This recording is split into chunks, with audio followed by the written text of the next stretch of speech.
This track does not hold back.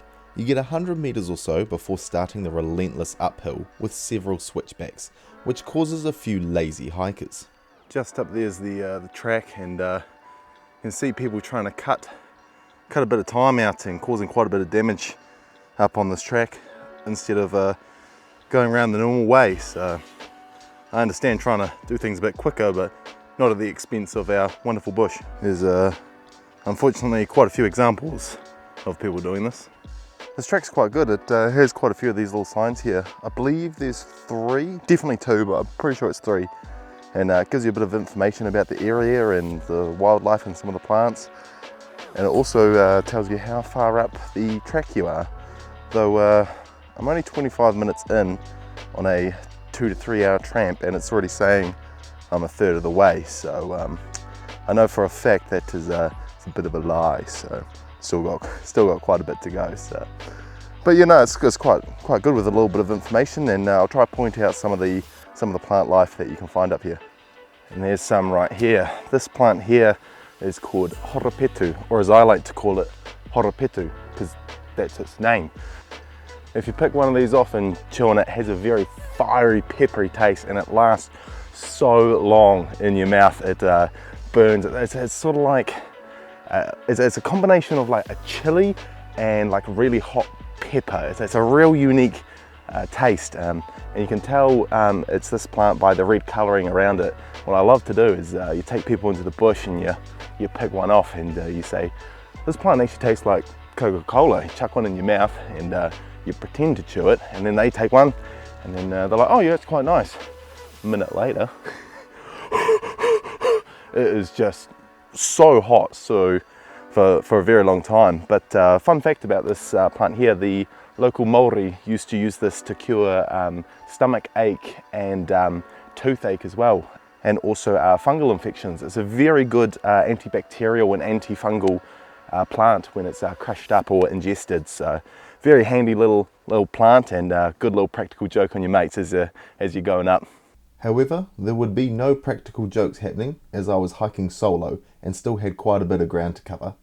Though it's a steep track, there are plenty of places to have a rest. Look how tall this bench is. I'm 6'3", most of that being leg. Even I've got to jump up a little bit. Why is it so tall? Really nice view though. Really nice view.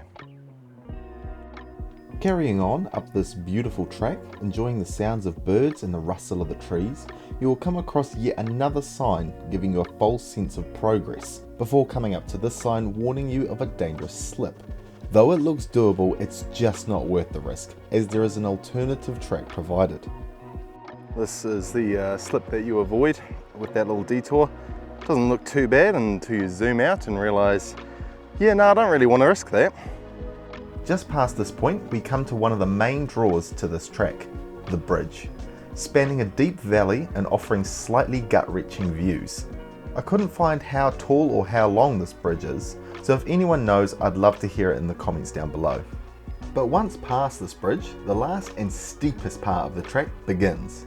As the bush fades, you will pass the last sign, and as your surroundings go from lush bush to leather wood and a more open track, you will come across the last little landmark before the hut.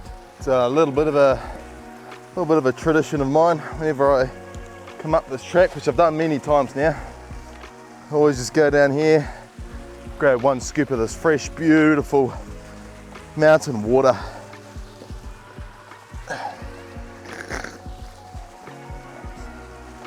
Oh, doesn't get any better than that. All right, we've got a couple more minutes to the hut, maybe 3 or 4 minutes. I was hoping to do this under 2 hours, which 2 hours there. So with all the start-stop of filming, otherwise it's very easily a 2-hour tramp. It says 2 to 3 hours. I've got quite long legs, so I tend to go a bit quicker, but yeah, almost there. And there's the woodshed, and then just around the corner should be the hut.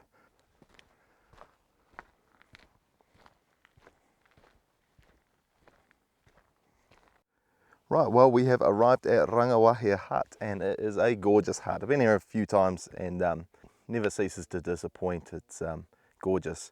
We've got 4 lovely people with us tonight. Should be a nice night, and get to meet some new people, throw some good banter, and enjoy some good hut food. But before the food, we'll go check out the hut. So here's Rangi Hut. Rangi Hut, also known as Rangi Hut, sits above the bushline, offering stunning views on a good day, where you are able to see Mount Ngarahoe, Ruapehu and Taranaki.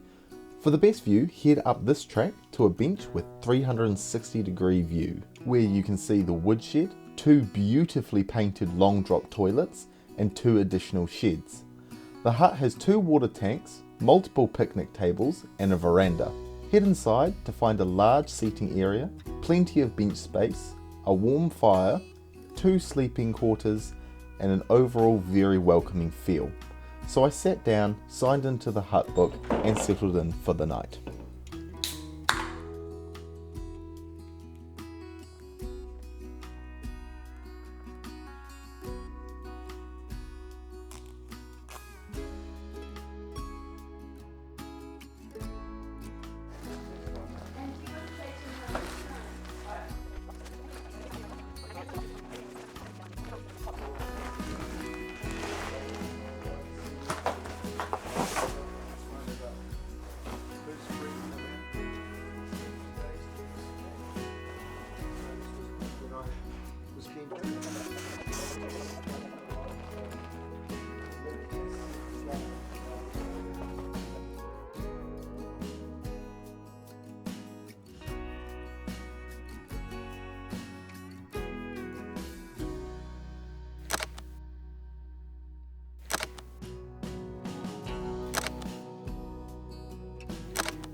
Well, we have woken up to a gorgeous morning here at this hut.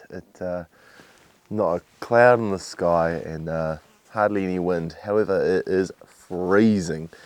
But last night in the hut we had the fire going and yeah, enjoyed some nice food and made some cool friends and yeah, was able to share some experiences. So that was really, really awesome. And we're going to head back down the track, and before we do that, here's a little bit of a history about Rangi Hut, also known as Rangi Hut.